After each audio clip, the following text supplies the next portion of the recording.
Due veneti a Roma, Erika Stefani e Luca Zaia, il ministro e il governatore, lei vicentina, lui trevigiano, insieme per dare forma e sostanza al progetto Autonomia.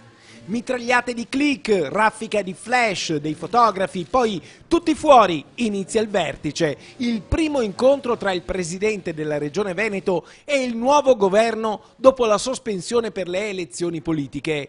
Tutto riprende laddove era stato interrotto, ma l'aria che tira è molto positiva.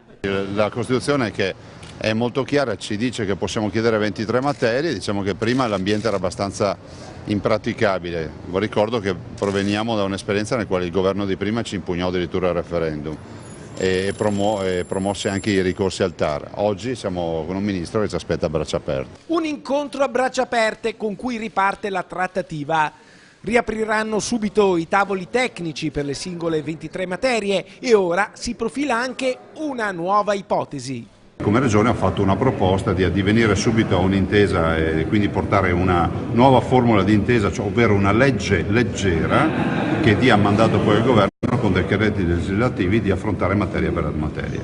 Una formula leggera con una legge delega che permetterebbe di ridurre i tempi. È verosimile che un'intesa la si possa raggiungere lavorando sodo entro fine anno.